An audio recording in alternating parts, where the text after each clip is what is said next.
नमस्कार विद्यार्थी मित्रांनो, मी अभिलाष वराडे ओनएस अकॅडमीच्या युट्यूब चॅनलवर पुन्हा तुम्हा सगळ्यांचे स्वागत करतोय. विद्यार्थी मित्रांनो, आजचा जो आपला विषय आहे त्यामध्ये आपण एमपीएससी पूर्व परीक्षेमध्ये सिली मिस्टेक कशा अवॉइड करायच्या त्या अनुषंगाने या व्हिडिओमध्ये आपण डिस्कशन करणार आहे. आणि हा व्हिडिओ डेफिनेटली तुम्ही शेवटपर्यंत बघा की जेणेकरून ज्या चुका टाळल्या जाऊ शकतात अशा चुका इथे मी सांगणार आहेत. तर सर्वप्रथम सुरुवात करताना हे लक्षात ठेवा विद्यार्थी मित्रांनो की जेव्हाही आपण आपल्या कलिग सोबत किंवा आपल्या मित्रांसोबत चर्चा करतो त्या चर्चेमध्ये जनरली काय निघतं की ज्यांचं सिलेक्शन होत आहे त्याचं सिलेक्शन हार्ड टू हार्ड 1 किंवा 2 किंवा मॅक्झिमम 3 प्रश्न त्याचे बरोबर आहेत म्हणून त्याचं सिलेक्शन होतं. म्हणजे एक प्रश्न किती मार्क? 2 मार्क. 2 प्रश्न म्हणजे 4 मार्क. 3 प्रश्न म्हणजे 6 मार्क. तर जनरली बघा, तुम्ही जेव्हाही सिलेक्टेड आणि नॉन सिलेक्टेड कॅन्डिडेटचे जर प्रिलियमचे मार्क जर तुम्ही बघितले तर तुम्हाला आढळून येईल की एक तर जे नॉन सिलेक्टेड कॅन्डिडेट आहेत त्यांचे कधी 2 मार्कांना प्रिलियम्स राहते, कधी 4 मार्कांना, तरी मॅक्झिमम 6 मार्कांना. हे मी कोणासाठी सांगतोय? जे सिरियस कॅन्डिडेट असतात, सिरियस अभ्यास करणारे असतात त्याच्यासाठी सांगतोय की जेणेकरून तुमचं सिलेक्शन होणार की नाही होणार हे कोण डिसाईड करतं? तर जनरली 1 किंवा मॅक्झिमम 3 प्रश्न यांच्यामधला जो खेळ असतो तो पूर्ण डिसाईड करतो.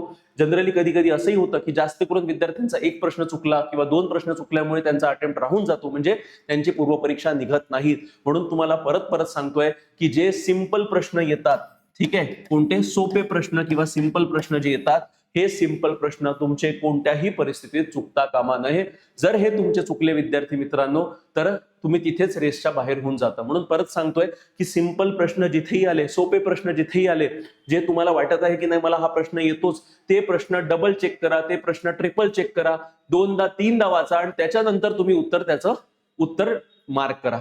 अन्यथा काय होतं ना, आपण कोणताही टॉपिक आपल्याला येणार असतो, आपण त्या प्रश्नामध्ये जसा टॉपिक वाचला 1-2 स्टेटमेंट वाचून टाकतो आणि आपण स्पीडमध्ये आपण टिक करून टाकतो. आणि तुम्ही एकदा टिक केलं किंवा तो राऊंड सर्कल फिल केला तर मग झालं. त्याच्यानंतर मग जरी तुम्ही त्याला क्रॉस चेक केलं आणि मग तुम्हाला जर आढळली की चूक झाली आहे म्हणून, तर तुमच्याकडे संधी राहत नाही ती चूक दुरुस्त करायला. म्हणून परत परत सांगतोय, सिंपल प्रश्न आले किमान 2 वेळा 3 वेळा ते प्रश्न वाचा, पूर्ण खात्री पटली त्यानंतरच काय करा, तुम्ही ओएमआर शीटवर त्याला टिक करा. अदरवाईज टिक करू नका. कारण हे जे तुमचा तुमचा अटेम्प्ट किंवा तुमची पूर्व परीक्षा तिथे निघणार आहे किंवा नाही निघणार आहे हे डिसाईड कोण करतं? तर हे 1 किंवा 2 प्रश्न डिसाईड करतात विद्यार्थी मित्रांनो.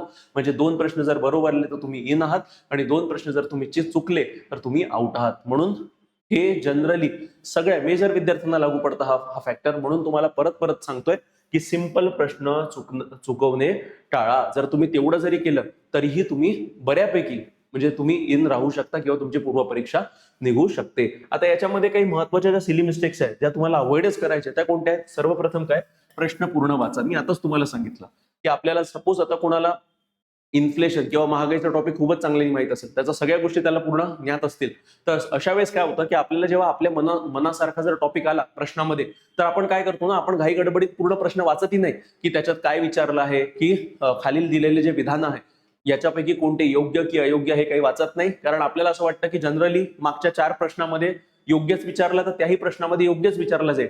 पण जेव्हा पूर्ण प्रश्न आपण सोडवल्यानंतर टिक करतो, मग जेव्हा आपण त्याचं अवलोकन करतो तेव्हा आपल्याला आढळून येतं इथे योग्य नाही, इथं अयोग्य विचारलं होतं आणि म्हणून तो माझा प्रश्न चुकला. म्हणजे येऊन देखील जर प्रश्न चुकत असेल यालाच म्हणतात सिली मिस्टेक्स. अशा मिस्टेक करू नका. म्हणून परत परत सांगतोय, प्रश्न पूर्ण वाचा. पेपर आला हातात तर पहिले 5 मिनिटात पूर्ण पेपरचं अवलोकन करा. यापैकी कोणता सोपा टॉपिक आहे तिथून सुरुवात करा आणि सोप्या टॉपिक पासून सुरुवात करताना प्रश्न पूर्ण वाचणं आवश्यक आहे. त्यामध्ये योग्य विचारलं आहे की अयोग्य विचारलंय, म्हणजे 3 विधानं दिली आहे, त्या विधानापैकी कोणतं विधान योग्य अयोग्य हे जर विचारलं असेल तर पहिले त्याला अंडरलाईन करा. किंवा खालीलपैकी कोणते कोणते नाही जर असं काही विचारलं असेल तर त्याला अंडरलाईन करा. असे शब्द तुम्हाला अधोरेखित करायचे आहे. एकदा हे शब्द का तुम्ही अधोरेखित केले, अंडरलाईन केले, म्हणजे काय तर तुमची नजर त्या जेव्हाही प्रश्नावरून जाईल तेव्हा तुम्हाला माहिती येईल की या प्रश्नामध्ये हे जे 3 विधानं दिली आहे यापैकी मला योग्य विचारलंय की अयोग्य विचारलंय, आणि त्या आधारावर मी काय करेन, माझं जे ऑप्शन आहे ते टिक करेन. ठीक आहे. आणि घाईत प्रश्नाचा चुकीचा अर्थ लावणे टाळा. एकदम घाई करण्याची काही आवश्यकता नाही. मी तुम्हाला याच्या आधी सांगितलंय आपल्याला 100 प्रश्न जीएस पेपरमध्ये 120 मिनिटात सोडवायचे. म्हणजे आपल्याला प्रत्येक प्रश्नाला किती मिनिटं आहे? 1.2 मिनिटं. म्हणजे त्याला आपण सेकंदामध्ये जर कन्वर्ट केलं तर 72 सेकंद. ठीक आहे. तर 72 सेकंद तुम्हाला एका प्रश्नाला आहे. तुम्ही 72 सेकंदामध्ये तो प्रॉपर प्रश्न एक वेळा किमान 2 ते 3 वेळा वाचू शकता आणि त्याच्यानंतर तुम्ही ऑप्शनवर येऊ शकता. तर पहिला जो सिली मिस्टेक अवॉइड करायची ती काय, तर प्रश्न पूर्ण वाचा. दुसरं काय, सोपे प्रश्न डबल चेक करा. मी आताच तुम्हाला स्टार्टिंगला सांगितलं की तुमचा जो पूर्ण प्रिलियम्सचा अटेम्प्ट आहे तो तुमचा प्रिलियम्स परीक्षा क्रॅक होणार आहे की नाही होणार आहे हे कोण डिसाईड करतं? हे सिंपल प्रश्न डिसाईड करतात. हे बघा विद्यार्थी मित्रांनो, पेपर कितीही टफ येऊ द्या, पण कितीही पेपर जरी टफ आला तर त्या प्रत्येक टफ पेपरमध्ये किमान 10 ते 20 प्रश्न किंवा 20 ते 25 प्रश्न असे राहतात की जे सोपे राहतात, जे डुएबल राहतात, म्हणजे ज्याचे उत्तरं तुम्ही काढू शकता असे राहतात. म्हणून असे प्रश्न बिलकुलही तुमचे चुकता कामा नये. म्हणजे त्या प्रश्नामध्ये तुमची अॅक्युरेसी ही 90 ते 100% आसपासच असली पाहिजे. तर सोपे प्रश्न डबल चेक करा की जे चुकता कामा नये. ठीक आहे, सोप्या प्रश्नात चुका शोधा, फार महत्वपूर्ण आहे. कधी कधी काय असतं ना की आपल्याला वाटतो प्रश्न डायरेक्ट आहे, पण प्रश्न इनडायरेक्ट पद्धतीने विचारला जातो. मग तेव्हा देखील काय प्रश्नामध्ये विचारलं आहे, स्टेटमेंट्स काय आहेत, हे पूर्ण प्रॉपरली अवलोकन करा आणि त्याच्यानंतर टिक करा. आणि हे प्रश्न चुकता कामा नये. मी परत परत सांगतोय, सोपे प्रश्न चुकता कामा नये, कारण आपल्याला येणारे प्रश्न आहे. आणि मी याच्या आधीही सांगितलेलं आहे की पूर्व परीक्षेमध्ये असे काही प्रश्न असतात, 10 ते 15 असे प्रश्न असतात की जे आपण पहिल्यांदा तिथे बघतो. मग ते 10 प्रश्न तर आपल्याला सोडायचेच आहेत, पण त्याच्या व्यतिरिक्त जे प्रश्न आपल्याला येणारे आहेत, जे 100% माहिती आहे आपल्याला, पण त्याच्यामध्ये जर आपण काही सिली मिस्टेक करत असू आणि त्याच्यामुळे जर चुकत असेल तर आपल्या हातातले मार्क आपण गमावून बसतो आणि याच्यामुळे मॅक्झिमम विद्यार्थ्यांचं सिलेक्शन होत नाही. मी परत सांगतोय, हे प्रश्न किती असतात? तर जनरली हे प्रश्न विद्यार्थी मित्रांनो 1 किंवा 2 हे जर तुमचे चुकले तर काय, तुमचा ऑलरेडी तिथं गेम तिथं संपून जातो, म्हणजे तुमची पूर्व परीक्षा तिथं निघत नाही. तिसरी गोष्ट कोणती आहे? तर ऑप्शन प्रॉपरली अनालाइज करा. सगळे ऑप्शन अनालाइज करा. जनरली काय असतं ना की आपल्याला 4 ऑप्शन असतात, ए, बी आणि सी, डी, अबकड. याच्यामध्ये काय असतं, आपण स्टेटमेंट वाचले, स्टेटमेंट वाचल्यानंतर सर आपण काय करतो, आपल्याला उत्तर जर ए मध्ये मिळालं तर आपण हे खालचे 3 विधानं वाचतच नाही. असं करू नका. भले तुम्हाला उत्तर ए किंवा बी मध्ये मिळालं असेल तरीही पूर्ण जे 4च्या 4ही ऑप्शन आहे हे वाचणं आवश्यक आहे. आणि त्याच्यानंतर तुम्ही तुमच्या कन्क्लुजनवर या आणि मग तुम्ही टिक करा. तर अ, ब, क, व, ड सगळे ऑप्शन वाचा आणि त्यानंतर उत्तर मार्क करा. म्हणजे सगळे ऑप्शन अनालाइज करायचे प्रॉपर, तुम्हाला बघायचं आहे की प्रत्येक ऑप्शन मध्ये काय म्हटलेलं आहे आणि त्याच्या आधारावर तुम्हाला तुमचं फायनल डिसिजन घ्यायचं आहे. हे लक्षात ठेवा. चौथं काय आहे, तर OMR शीटच्या बाबतीत फार महत्वपूर्ण आहे विद्यार्थी मित्रांनो. आणि ही मिस्टेक मेजरली मुलं करतात. मुलं काय करतात, 100च्या 100 प्रश्न सोडवतात आणि 100 प्रश्न सोडवून झाल्यानंतर, म्हणजे 100 पैकी 90 किंवा 80 प्रश्न सोडवून झाल्यानंतर मग काय करतात, OMR शीटवर टिक करायला जातात. आणि शेवटी मग उरलेले असतात 5 मिनिटं आणि त्या 5 किंवा 7 मिनिटांमध्ये OMR शीट 100च्या 100 तिथे गोळे होणं अशक्य आहे. मग अशा वेळेस अर्धे प्रश्न टिक होतात आणि अर्धे प्रश्न राहून जातात.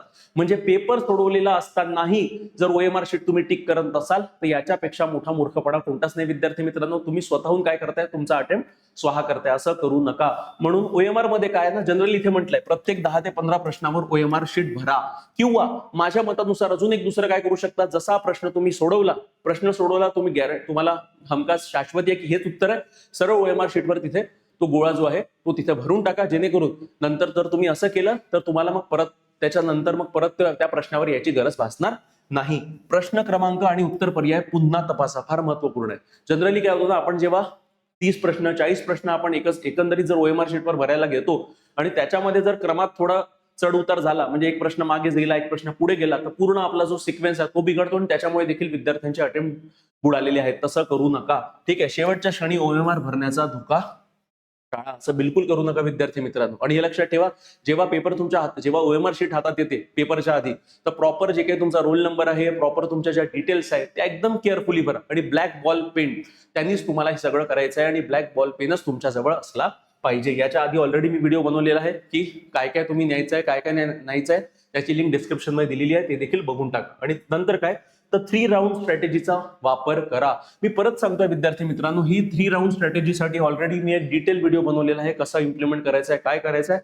पण याला कंडिशन काय आहे, हे डिपेंड करतं की त्यावेळेसचा पेपर कसा येतोय. जर पेपर एकदम टफ आला, थोडा लेंदी आला, तर मग त्यावेळेस 3 राऊंडचे तुमचे 2 राऊंड येऊ शकतात. म्हणून तुम्ही त्यावेळेसचे म्हणजे पेपर ज्या पद्धतीने, त्या पद्धतीच्या आधारावर तुम्हाला तुमची स्ट्रॅटेजी वेळेवर चेंज करावी लागू शकते. पण तरीही 3 राऊंड स्ट्रॅटेजी तुम्ही 2 राऊंड स्ट्रॅटेजीमध्ये देखील कन्वर्ट करू शकता. म्हणजे पेपरच्या वेळेस जे काही चॅलेंज आहे त्याच्यासाठी तुम्ही मेंटली तयार राहा. राऊंड मध्ये तुम्हाला 100% खात्रीचे प्रश्न जे आहेत ते तुम्हाला सोडवायचे. राऊंड 2 मध्ये विचार करून सोडवता येणारे प्रश्न, म्हणजे असे प्रश्न की जिथे 2 ऑप्शन माहित आहे, 2 ऑप्शन नाही माहित आहे. आणि राऊंड 3 मध्ये कठीण आणि जोखमीचे प्रश्न, म्हणजे 1 ऑप्शन माहित आहे आणि 3 ऑप्शन नाही माहित आहे. असे 3 राऊंड तुम्ही तिथे काय करू शकता, 3 राऊंडच्या आधारावर तुम्ही पेपर सोडवू शकता. त्यानंतर वेळेचे नियोजन करा. ठीक आहे, टाइम मॅनेजमेंट सर्वात मोठा खेळ आहे विद्यार्थी मित्रांनो पूर्व परीक्षेमध्ये, स्पेसिफिकली GS पेपर 1 मध्ये. कारण सीसॅटचा पेपर तो क्वालिफाईंग आहे आणि सीसॅटच्या पेपरच्या बाबतीत मी आधीच सांगितलेलं आहे की तुम्हाला की सीसॅट पेपरमध्ये हार्ट टू हार्ट तुम्ही 40 ते 50च्या दरम्यान जरी प्रश्न सोडवले तरी तुम्हाला आरामात 80 ते 90 मार्क तिथे मिळू शकतात. म्हणजे क्वालिफाईंग मार्क किती आहे? 67 मार्क आहे. तर 90 जरी मिळाले तरी तुम्ही सेफ स्कोअर तुमचा तो आपण कन्सिडर करू शकतो. एका प्रश्नावर जास्त वेळ खर्च करू नका. मी परत परत सांगितलेलं आहे, याच्या आधीही सांगितलेलं आहे की आपल्याला 100 प्रश्न किती मिनिटात सोडवायचे आहे? 120 मिनिटात सोडवायचे आहे. म्हणजे याचा अर्थ एक प्रश्नाला आपल्याला किती सेकंद आहे? 72 सेकंद आहे. तर हा नियम बनवा. आणि रिस्ट वॉच, ठीक आहे, म्हणजे आपल्याकडे जी अॅनालॉग वॉच आहे ती तुम्ही घेऊन जा. स्मार्ट वॉच तिथे अलाउड राहत नाही.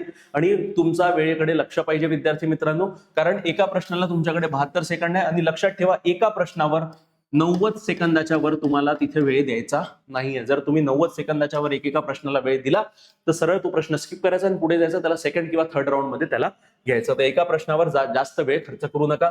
अडचणीचा प्रश्न मार्क करून पुढे जा. मग सेकंड राऊंड थर्ड राऊंड जेव्हा येईल मग तेव्हा तुम्ही काय करू शकता? तो स्पेसिफिक प्रश्न त्याच्यावर त्याला सोडवू शकता. त्यानंतर ओव्हर कॉन्फिडन्स टाळा. ठीक आहे, बघा, कॉन्फिडन्स असणं खूप चांगली गोष्ट आहे, कारण कॉन्फिडन्स असलाच पाहिजे, पण ओव्हर कॉन्फिडन्स असता कामा नये. आता ओव्हर कॉन्फिडन्स काय असतो की जसं प्रश्न वाचला, प्रश्नाचा टॉपिक मला माहित आहे आणि मी काय करतोय, मी काही जास्त विचार न करता मी सरळ टिक करतोय. असं करू नका. ठीक आहे, परिचित वाटणाऱ्या प्रश्नांमध्येही पर्याय काळजीपूर्वक वाचा. हे तर मला येतच आहे म्हणून घाईत उत्तर देऊ नका. जर तुम्ही असं केलं विद्यार्थी मित्रांनो, काय होतं ना की जे आपल्याला येणारे प्रश्न असतात तेही आपले चुकून जातात. आणि अशा सिली मिस्टेक जनरली आपल्याला काय करतात? आपल्याला या परीक्षेतून बाहेर फेकतात. आणि मी परत परत सांगतोय, जवळपास 70 ते 80% विद्यार्थी यात चुका करतात आणि त्याच्यामुळे त्यांचं सिलेक्शन राहून जातं. म्हणून ओव्हर कॉन्फिडन्स टाळा. कॉन्फिडन्स असणं आवश्यक आहे, पण ओव्हर कॉन्फिडन्स जर असला की नाही मला येतच आहे, मी आता न वाचता किंवा न जास्त विचार न करता मी टिक करून आलो, तर असं जर केलं तर जो आपल्या हातातला अटेम्प्ट आहे तो देखील तिथे चालला जातो. त्यानंतर गणित व सीसॅट मध्ये रफ वर्क करा. जनरली काय होतं की आपल्याला सांगितलं जातं की नाही तोंडी तुम्हाला करायचं आहे. हे बघा, तुमचा हा पेपर काही बँकिंगचा पेपर नाही, एसएससीचा पेपर नाही की जिथे वेळेची कमतरता आहे. इथे तुम्हाला सीसॅट मध्ये तब्बल 2 तास आहे. 2 तासामध्ये 80 प्रश्न सोडवायचे आहेत. आणि हाही पेपर काय क्वालिफाईंग आहे, म्हणजे काय, तर तुम्हाला 200 पैकी जेमतेम 67 मार्क काढायचे. 67 म्हणजे एकदम तेवढेच काढायचे अशी गोष्ट नाहीये. To be on a safer side तुमचा स्कोअर हा जवळपास 85 ते 90च्या दरम्यान असला पाहिजे. तेवढे मार्क मिळवायला जवळपास तुम्हाला 40 ते 50 जरी प्रश्न तुम्ही सोडवले तरीही पुरे आहे. म्हणजे प्रत्येक प्रश्नाला तुम्हाला किमान 2.5 ते 3 मिनिटं मिळतात आणि 2.5 ते 3 मिनिटांमध्ये तुम्ही योग्य पद्धतीनं प्रश्न सोडवू शकता. 40 ते 50 प्रश्न. तर मनात गणना करण्याऐवजी आवश्यक तिथे रफ वर्क करा आणि टक्केवारी व गुणोत्तरातील चुका कमी होतील अशा पद्धतीनं तुम्हाला काय करायचं आहे? रफ वर्क करायचं आहे. उगाच तिथे हुशारी मारत बसायची नाही किंवा इगोवर घ्यायचं नाही की असं कसं येत नाही, मी असंच करीन. आणि एका प्रश्नावर जास्त वेळ टिकून राहू नका. जनरली काय होतं ना, कधी कधी एखादा पॉईंटचा प्रश्न आला की आपल्याला असं होतं की यार माझा तो पॉईंट चांगला आहे, आता प्रश्न मला येऊन कसं नाही राहिला, तर मी यालाच पहिले सोडवतो. मग विद्यार्थी त्या एका प्रश्नामागे तब्बल 5 मिनिटं 10 मिनिटं गमावून बसतात. आणि तसं जर केलं तर जो पेपर आपल्या हातातला आहे, जो क्वालिफाईंग पेपर आहे, त्याच्यामध्येही आपण ब्लंडर करून बसतो. तर असं बिलकुल करू नका. त्यानंतर 9वं म्हणजे एलिमिनेशन टेक्निक वापरा. जिथे जिथे एलिमिनेशन होत असेल तिथे एलिमिनेशन टेक्निक वापरा. जिथं लॉजिक लागत असेल तिथं लॉजिक वापरा. हे बघा, काही काही व्हिडिओज असे सुद्धा मी बघितले, त्यामध्ये म्हटलं जातं की काही येत नसेल तर सी टिक करा, बी टिक करा, नाव पूर्ण असेल तर ते बघा. हे बघा विद्यार्थी मित्रांनो, आता पेपर बदलत चाललेला आहे. अशा प्रकारच्या ज्या ट्रिक आहेत त्या 3 वर्ष आधी 4 वर्ष आधी काम करत असेल पण आता करेलच याची काही गॅरंटी नाहीये. कधीतरी करूही शकतात, पण जनरली उत्तर टिक करताना फक्त तुक्के मारू नका किंवा अमुक यांनी सांगितलं सी मार बी मार असं काही करू नका. प्रॉपर जर तुम्हाला गेस करायचा असेल तर तो गेस सुद्धा लॉजिकल असला पाहिजे, लॉजिकच्या आधारावर असला पाहिजे. अशा पद्धतीनं पेपर सोडवा. म्हणजे ते तिथे तुम्हाला एलिमिनेशन टेक्निक वापरायचे. स्पष्ट चुकीचे पर्याय आधी काढून टाका आणि उरलेल्या पर्यायामधून निर्णय घेणे तुम्हाला सोपे जाते. म्हणजे उत्तर तुम्हाला अचूक सापडू शकतं. नंतर काय, शेवटचे 10 मिनिटं रिव्ह्यू करा. आता हे 10 मिनिटं जनरली राहणं अपेक्षित तर नाहीये, पण 5 ते 10 मिनिटं जरी उरले, 5 मिनिटं राहतात, त्या 5 मिनिटांमध्ये तुम्हाला ओएमआर क्रमांक, रिकामे प्रश्न आणि मार्क क्वेश्चन्स एकदा तपासा की कोणते प्रश्न राहिलेले आहेत, त्याला क्रॉस चेक करा परत पेपरमध्ये जाऊन की हा प्रश्न मला खरोखरच येत नाहीये का किंवा काही मी लॉजिक वापरू शकतो का, त्याच्या आधारावर. म्हणजे शेवटले 5 मिनिटं 5 ते 10 मिनिटं तुम्हाला असे ठेवायचे आणि घाई गडबडीत बदल करणे टाळा. आणि लक्षात ठेवा, शेवटी काय होतं ना, आपले सपोज आता कोणाचे 10 प्रश्न राहिले, आपल्याला वाटतं की नाही हे 2 प्रश्न मी टिक केले पाहिजे, पण जनरली काय होतं, आपण जेव्हा पेपरमधून बाहेर निघतो जेव्हा चेक करतो मग आपल्याला कळतं अरे शेवटले 2 प्रश्न मी जे विनाकारण टिक केले ते माझे चुकलेत. असं करू नका. ठीक आहे, जर लॉजिक लागत असेल तरच टिक करा. तुम्हाला काही गेसवर्क होत असेल तर तुम्ही टिक करा. अदरवाईज शेवटी एकदम 5 मिनिटांमध्ये काहीही अननेसेसरी टिक करून तिथे तुम्हाला आउटपुट मिळणार नाही. आणि त्यानंतर काय, मानसिक शांतता राखा. मेंटल स्टेबिलिटी फार आवश्यक आहे विद्यार्थी मित्रांनो. तुम्हाला सेंटरवर 1.5 तास आधी पोहोचायचं आहे. 1.5 तास आधीच पोहोचा. म्हणजे 10चा पेपर आहे, 8:30 पर्यंत तुम्ही सेंटरवर पोहोचलेच पाहिजे. आणि सेंटरवर जेव्हा एंट्री मिळाली, तुमच्या एक्झाम हॉलमध्ये एंट्री मिळाली, तर तिथे काही गडबड आहे का, म्हणजे पंखा चालू नाहीये किंवा डेस्क बेंच बरोबर नाहीये किंवा काही अदर इश्यूज असेल तर तेव्हाच रिझॉल्व्ह करा. म्हणजे पेपरच्या आधी तुम्हाला हे सगळं करायचं आहे, पण पेपर एकदा सुरू झाला मग पंखा बंद करू द्या की खिडकी उघडू द्या की गरम वारे वाहू द्या, काहीही गोष्टीकडे तुमचं लक्ष जाता कामा नये. जर तुम्ही लक्ष दिलं त्या गोष्टींकडे तर अननेसेसरी आपलं कॉन्सन्ट्रेशन लूज होऊन जाईल. म्हणजे ज्या वर्षभरासाठी आपण ज्या परीक्षेसाठी मेहनत केली ती वाया जाईल विद्यार्थी मित्रांनो. म्हणून अशा कोणत्याही कृती करू नका आणि उगाच चिडचिड करू नका. जनरली होतं इन्व्हिजिलेटर येतात तर ते स्वतःसोबत गप्पा गोष्टी करतात. एकदा रिक्वेस्ट आपलं करणं काम आहे. जर ऐकलं तर ठीक, नाही ऐकलं तर सरळ आपल्या पेपरकडे लक्ष द्यायचा आणि पेपरला सोडवायचा प्रयत्न करायचा. हे बघा, तुम्हाला काही आयुष्यभरासाठी त्या इन्व्हिजिलेटर सोबत संबंध बनवायचे नाही. आणि सरळ सांगतोय 2 तासाचा खेळ आहे, त्या 2 तासामध्ये सगळं डिसाईड होणार आहे. त्या अनुषंगानेच काय करायचंय, तुम्हाला सामोरे जायचंय. म्हणजे मानसिक शांतता तुम्हाला ठेवायची आहे. आणि सर्वात महत्वाचं म्हणजे काय, तर एमपीएससी पूर्व परीक्षेत अनेकदा ज्ञानाच्या कमतरतेपेक्षा सिली मिस्टेकमुळे जास्त गुण गमावले जातात. ठीक आहे, योग्य रणनीती, ओएमआर शिस्त आणि वेळेचे व्यवस्थापन यामुळे 10 ते 15 गुण सहज वाचवता येतात. मी परत सांगतोय, हे खोटं नाही आहे, हे खरं आहे विद्यार्थी मित्रांनो. जर तुम्ही पहिला अटेम्प्ट देत असाल तर तुम्ही तुमच्या सिनियरला विचारा किंवा जे ऑलरेडी सिनियर असतील त्यांनी देखील हा अनुभव तिथे घेतलेला असेल. म्हणून सांगतोय की सिली मिस्टेक अवॉइड करणं टाळा. शांत डोक्याने तिथं पेपर द्या आणि या ज्या काही मी गोष्टी सांगितलेल्या आहे याच्यावर तिथे विशेष लक्ष ठेवा. एवढं जरी तुम्ही केलं तर डेफिनेटली तुमचा एमपीएससी राज्यसेवेचा पूर्व परीक्षेचा पेपर निघल्याशिवाय राहणार नाही विद्यार्थी मित्रांनो. तर या व्हिडिओमध्ये आपण इतकं. जर तुम्हाला एमपीएससी परीक्षे संदर्भात सिलेबस हवा असेल, काही मार्गदर्शन हवी असेल किंवा पूर्व परीक्षेचा उद्याचा जर पेपर असेल त्या संदर्भात काही गोष्टी असतील तर तुम्ही सरळ मला या नंबरवर कॉन्टॅक्ट करू शकता. 8806242059. काही डाऊट असेल सरळ तुम्ही मोबाईल उचला आणि मला फोन करा. हे बघा विद्यार्थी मित्रांनो, अशा प्रकारचे करंट अपडेटसाठी म्हणजे एमपीएससी संदर्भात असू द्या किंवा युपीएससी संदर्भात असू द्या तर आमचा टेलिग्राम चॅनल आहे. हा व्हिडिओ पॉज करा आणि हा क्यूआर कोड स्कॅन करा किंवा डिस्क्रिप्शन मध्ये टेलिग्राम चॅनलची लिंक दिलेली आहे, तिथून आमचं टेलिग्राम चॅनल डेफिनेटली तुम्ही जॉईन करायलाच पाहिजे. ठीक आहे. त्यानंतर आमची समर्पण बॅच जी आहे एमपीएससी राज्यसेवा पूर्व आणि मुख्य या दोनही टप्प्यांसाठी आमची समर्पण बॅच 1 तारखेपासून लॉन्च होत आहे विद्यार्थी मित्रांनो. ठीक आहे. आणि या बॅचमध्ये जे शिक्षक वृंद आहे त्यांनी प्रत्येकाने युपीएससी किंवा एमपीएससीचा इंटरव्ह्यू तिथे दिलेला आहे. म्हणजे प्रॉपर वेल क्वालिफाईड टीम विद्यार्थी मित्रांनो तुम्हाला जो नवीन पॅटर्न आहे त्या आधारावर तिथे शिकवायला तयार आहे. आणि हा जो कोर्स आहे हा ऑनलाईन आणि ऑफलाईन दोन्ही माध्यमातून अवेलेबल आम्ही करून देतोय. ठीक आहे. या कोर्सची नाममात्र फी जी आहे विद्यार्थी मित्रांनो ती 29,999 आहे आणि यामध्ये आम्ही 10% सरसकट सूट देतोय. म्हणजे हा कोर्स तुम्हाला सद्य परिस्थितीत 27,000 रुपयामध्ये तिथं अवेलेबल आम्ही करून देतोय. आता यामध्ये आम्ही कोणत्या गोष्टी देतोय विद्यार्थी मित्रांनो, तर पूर्व आणि मुख्य परीक्षा याच्यामध्ये इन्क्लुडेड आहे. लाईव्ह प्लस अनलिमिटेड रेकॉर्डिंग देतोय. लाईफ टाईम व्हॅलिडिटी आहे, म्हणजे एकदा जर तुम्ही या कोर्सला घेतलं तर हा कोर्सच्या व्हिडिओ तुम्ही अनलिमिटेड टाइम बघू शकता. आणि किती वर्ष, जेवढ्या वर्ष तुम्हाला करायचं तेवढ्या वर्ष बेसिक टू ऍडव्हान्स कव्हरेज आहे. एनसीआरटी आणि बालभारतीचा कव्हरेज आम्ही ऍड केलेला आहे. Answer writing practice, PYQ analysis, study notes, test series आणि सर्वात महत्त्वपूर्ण गोष्ट म्हणजे मेंटरशिप. तर या मेंटरशिपमध्ये आम्ही तुम्हाला प्रॉपरली आठवड्याचा प्लॅन बनवून देणार आहोत. तुम्ही कसा अभ्यास करायचा, काय करायचा, की जेणेकरून तुमचा रिझल्ट निघालाच पाहिजे या अनुषंगाने हा पूर्ण जो कोर्स आहे हा डिझाईन केलेला आहे. या संदर्भात जर तुम्हाला काही माहिती हवी असेल तर हे खाली नंबर दिलेले आहे, यापैकी कोणत्याही नंबरवर तुम्ही डायरेक्टली कॉल करू शकता. आणि हा जो कोर्स आहे विद्यार्थी मित्रांनो हा ऑनलाईन आणि ऑफलाईन या दोन्ही माध्यमातून तिथे अवेलेबल आहे. ही आमची एओनएस अकॅडमीची ऍप आहे, त्याची लिंक सुद्धा डिस्क्रिप्शन मध्ये दिलेली आहे. इथे विविध आमचे फ्री कोर्सेस आहेत तेही तुम्ही बघू शकता. ते जर तुम्हाला बघायचे असेल तर तुम्हाला ऍप डाउनलोड करणं आवश्यक आहे. आणि त्यानंतर जर तुम्हाला हाच कोर्स ऑफलाईन मध्ये जॉईन करायचा असेल विद्यार्थी मित्रांनो तर आमचे जे ब्रांचेस आहे एक पुण्यात आहे आणि एक नागपुरात आहे, त्याचे सुद्धा ऍड्रेस डिस्क्रिप्शन मध्ये दिलेले आहे, तिथून तुम्ही आम्हाला कॉन्टॅक्ट करू शकता.